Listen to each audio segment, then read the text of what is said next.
मैं हूं आपका मेज़बान नातिक रेहान और हमारे साथ बड़े ही हमारे प्यारे गेस्ट मौजूद हैं डॉक्टर इम्तियाज़ सर और हमारे प्रोग्राम के प्रोड्यूसर हैं शारुख फ़खर एंड सैयद फ़याज़ हुसैन जाफ़री।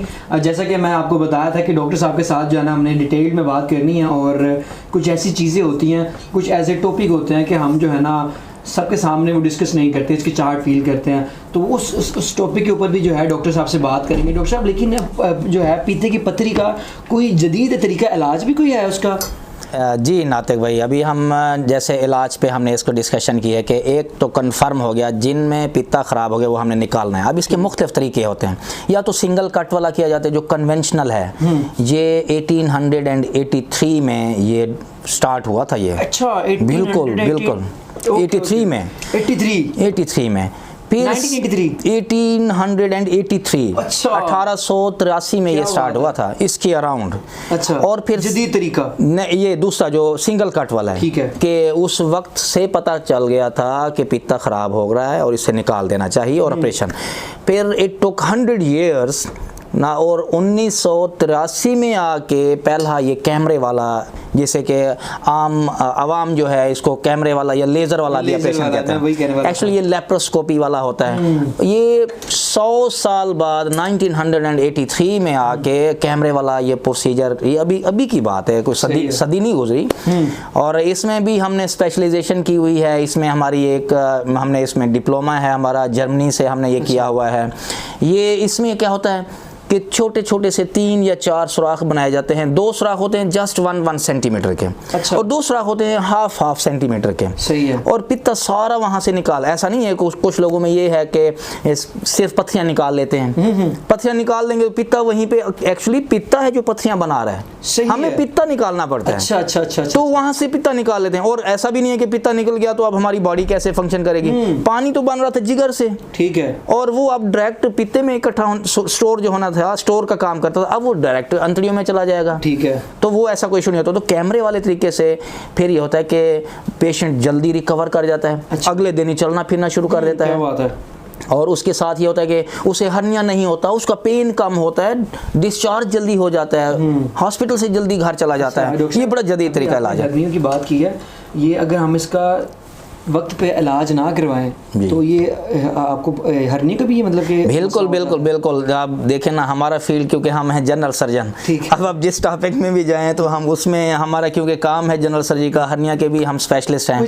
छोटे 3-4 जो है वर्ड्स में जैसे एक्सप्लेन। हरनिया ये होता है कि आपकी पेट की दीवार में जो जहाँ से खून की नालियाँ गुजर रही होती हैं, तो वो छोटे छोटे सुराख वैसे जिस्म में नॉर्मल जगहों पे होते हैं, जैसे कि नलों वाली जगह पे, नाफ वाली जगह पे। तो ये जब भी पेट का प्रेशर जिन सूरतों में भी बढ़ेगा, वजन उठाने वाला जो काम करेगा, जो लेबरर होगा, और जो खांसी, दायमी खांसी जिनको होगी, और दायमी खांसी के अलावा जिनको जो है ना गदूद बढ़ जाता है, मसाने वाला गदूद, जो मेल हजरात होते हैं, जो मेल होते हैं, उनमें तो उनमें क्या होता है, पेट का प्रेशर जब बढ़ेगा, जो छोटे छोटे सुराख होते हैं वो खुले होना शुरू हो जाते हैं, और वहाँ से फिर अंतड़ियाँ वहाँ से निकल आती हैं, चर्बी वहाँ से, ओमेंटम जिसको बोलते हैं, वो निकल आते हैं।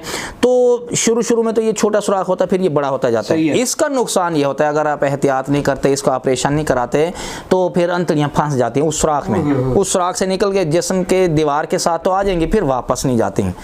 आखिरी सिचुएशन फिर ये होती है कि हमें अंतड़ी काटनी पड़ सकती है, फिर जोड़ना पड़ जाता है। लेकिन इनिशियल स्टेज में अब ये भी मेडिसिन से ठीक नहीं हो सकता, इसके लिए भी ऑपरेशन की ज़रूरत होती है। ऑपरेशन कुछ भी नहीं है, दीवार में सुराख होता है, हो गया है, जैसे कि कपड़ा छिद जाता है ना, उसको रफू करना है हमने, ठीक है। तो ऐसे धागों से हम दीवार को सी देते हैं, जाली या तो रख देते हैं या जाली बना देते हैं, और दीवार को बिल्कुल दोबारा वैसे कर देते हैं जैसे कि बच्चा पैदा होता है और उसकी दीवार बिल्कुल बनी होती है। ओके डॉक्टर साहब, थैंक यू सो मच आपने जो है हमें इतनी इन्फॉर्मेशन जो है हमें दी है, हमारी मालूमात में कहीं ना कहीं इजाफा हुआ है। डॉक्टर साहब, एक मर्ज़ की बात करें बवासीर के हवाले से, तो ये ऐसा मर्ज़ है कि हम अगर किसी को हो जाता है ना, तो वो किसी को बताने में इसकी चाहत फील करता है। है। तो कुछ ऐसे हज़रात होते हैं, लेट्स सपोज अगर उन्हें हो गया है तो वो किसी के साथ डिस्कस नहीं करते, तो फिर वो जो है बाद में ज़्यादा मसला होने हो जाता है। तो मैंने आपकी अभी मैं YouTube चेक कर रहा था आपका चैनल के ऊपर, जहाँ पे आपके 85,000 जो है सब्सक्राइबर्स हैं, और आपकी मोस्टली वीडियोस इसके ऊपर हैं। तो आप तो जो है ये खिदमत खल्क कर रहे हैं, तो ये मतलब कि आइडिया कहाँ से आया, और जो इसकी चार्ट फील करते हैं लोग, उनके बारे में आपका क्या रद्द है, मतलब क्या कहना चाहेंगे उनके बारे में?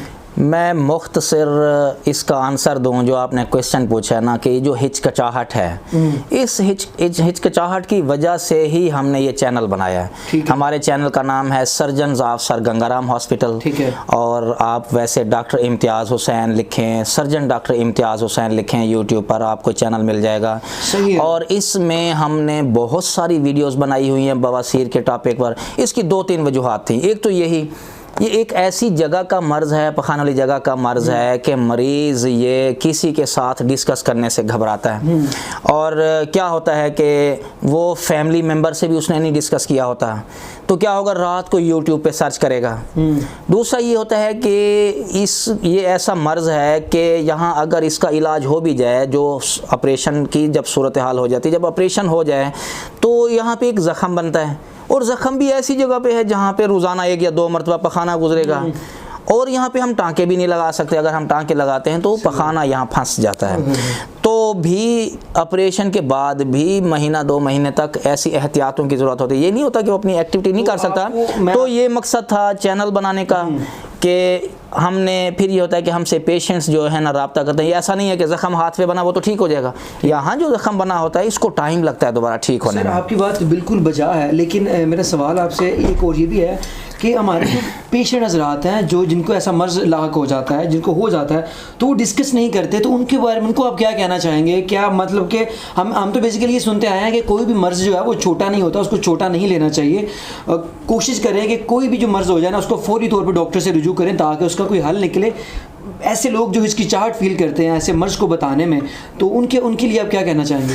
उनके लिए यही है कि डॉक्टर से कभी नहीं आपने शर्माना। ठीक है। अगर आप डॉक्टर से शर्माएंगे तो समझ लें आप अपना जो है ना बेड़ा गर्क करेंगे, नुकसान कर रहे हैं, आप अपना नुकसान करेंगे।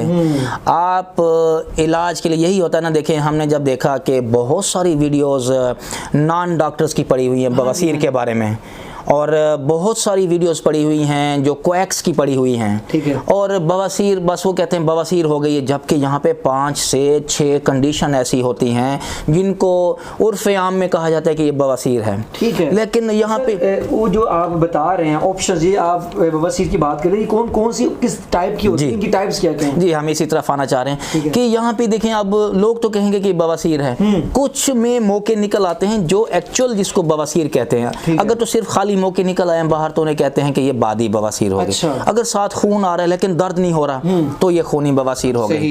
लेकिन यहाँ इसी पखाने वाली जगह पे कट सा, छोटा सा कट होता है, मिलीमीटर में कट सा होता है। अच्छा। लेकिन पेशेंट में ऐसा दर्द होता है कि पेशेंट से की बर्दाश्त से बाहर होता है। ये पखाना करने के बाद दर्द रहता है, 3-4 घंटे तक दर्द रहता है। अच्छा, फिर यहाँ पे गाढ़ सा बन जाता है, नासूर सा बन जाता है यहाँ पे, वो एक अलहदा कंडीशन है, उसे भी बवासीर कह रहे हैं। अच्छा, यहाँ पे फिर ये होता है कि भगंदर सा बन जाता है। वैसे ज़ाहिरन तो वो, अच्छा जो आप चीज़ें एग्जांपल्स टाइप्स बता रहे हैं, ये बवासीर की अलामात नहीं है। ये देखें, नॉर्मली जो उर्फ़ आम में लोग बवासीर कह रहे हैं, जो नॉन डॉक्टर्स या फिर क्वैक्स जो होते हैं वो इनको यही कह रहे होते हैं कि आपको बवासीर हो गई है। अच्छा। लेकिन ये मिली हुई कंडीशंस हैं जो 5-6 कंडीशन, इनका मेडिकल की टर्म में और इसमें अलहदा नाम है इनका। ठीक है। लेकिन इनमें अब आवाम को नहीं पता चल सकता, बेचारे यूट्यूब पर आते हैं। हमने ये देखा कि क्वालिफाइड जो सर्जन्स हैं, जो डॉक्टर्स हैं, उन्होंने बहुत सारी इन्फॉर्मेशन इसके बारे में कम दी हुई हैं, और क्वालिफाइड जो होते हैं, जो स्पेशलिस्ट होते हैं, वो तो इतना ना बता सकते हैं ना कुछ। तो हम समझते हैं ये हमारे लिए एजाज़ की बात है, और हम ये क्लेम करते हैं कि पाकिस्तान में सबसे ज़्यादा बवासीर के ऊपर जो वीडियोज़ हैं और हर वैरायटी के ऊपर जो वीडियो बनाई हुई है, आपसे नज़र भी आ रहा होगा, आप surgeons of sir Gangaram hospital के नाम से चैनल को देखें, और आप जो है ना या डॉक्टर इम्तियाज़ हुसैन लिखें, उसमें आप देखेंगे सारी इसके। और अच्छा, हमें खुशी होती है जब हम उसमें वीडियो जब डालते हैं उसमें कमेंट्स आते हैं, और बहुत सारी ऐसी मर्ज़ हैं जिनका ऑपरेशन के बगैर इलाज हो जाता है। जी, और एक दफ़ा हमसे पेशेंट चेक करवाने आया, उन्होंने कहा डॉक्टर साहब मैंने आपकी वीडियो देखी, और 1 हफ्ते के अंदर बगैर किसी डॉक्टर से मिले, बगैर किसी क्वैक से मिले, बगैर किसी हकीम से मिले, वो हमारे पास आए मुआयना कराने के लिए, और उनका फिशर बिल्कुल गैब था। सर, बड़ी खुशी होती है हमारी इससे। तो एक अच्छे डॉक्टर की निशानी होती है कि जो है ना आपको इन्फॉर्मेशन सारी पहुंचा दें, आपको इन्फॉर्मेशन पूरी देता है और आपको बेहतर तरीके से गाइड करता है, ताकि आपके कोई भी सवालात, किसी भी तरह के सवालात है ना, तो वो क्लियर हो जाते हैं। तो सर अभी एक चलते हैं एक खूबसूरत ट्रैक की जानिब, और ट्रैक का नाम है दर्द, और ट्रैक गाया है आसिम अजहर ने। आसिम अजहर की आवाज़ में है, तो मेरे बड़े फेवरेट सिंगर हैं। और अभी चलते हैं इस ट्रैक की जानिब और मिलते हैं ट्रैक के बाद। सुनते रहें sports FM 94, will be right back.